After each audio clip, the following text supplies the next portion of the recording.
સમગ્ર ગુજરાત રાજ્ય અને સૌરાષ્ટ્રમાં દિવસે ને દિવસે ગરમીનો પારો વધી રહ્યો છે અને લોકો આ ગરમીથી ત્રાહિમામ પોકારી ઉઠ્યા છે। ત્યારે રાજકોટ જિલ્લાના ધોરાજી તાલુકામાં પણ અતિશય ગરમીનો પારો વધતો જાય છે। ત્યારે આજ રોજ તો ધોરાજી તાલુકામાં 43 ડિગ્રી તાપમાન જોવા મળી આવ્યું છે।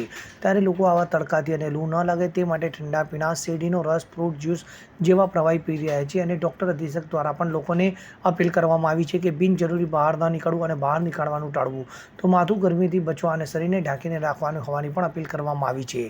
ત્યારે ધોરાજી તાલુકામાં ગરમી પણ ખૂબ જ આકરા પ્રમાણમાં જોવા મળી રહી છે। હાલ અત્યારે જે બીમારીઓ આવી છે કઈ કઈ બીમારીમાં લોકો સજાગ રહેવું જોઈએ?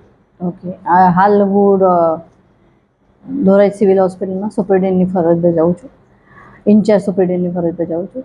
આપણી રોજની ઓપીડી 600 થી 650 જેટલી છે। એમાં મોટાભાગના ઝાડા, ઉલટી, તાવ, પેટમાં દુખાવા, છાતીમાં દુખાવા એવા દર્દી વધારે આવે છે અને એની બધી દવા એ છે અને જરૂરત લાગે તો એ લોકોને હવે દાખલ પણ કરીએ છીએ। જો લૂ લાગવાને કારણે જે થાય એના માટે બધી જ દવા, એ બાટલા, ઇન્જેક્શન બધું આપણા પાસે અવેલેબલ છે। ઓઆરએસ પાવડર, આવી ફ્લુઇડ બધું જ।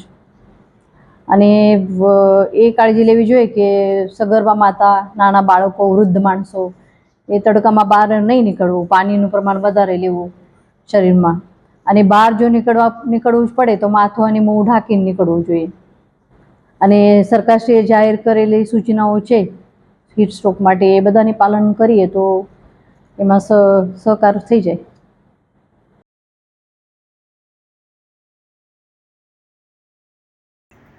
અલ્પેશ ત્રિવેદી સાથે CN24 ન્યૂઝ, ધોરાજી।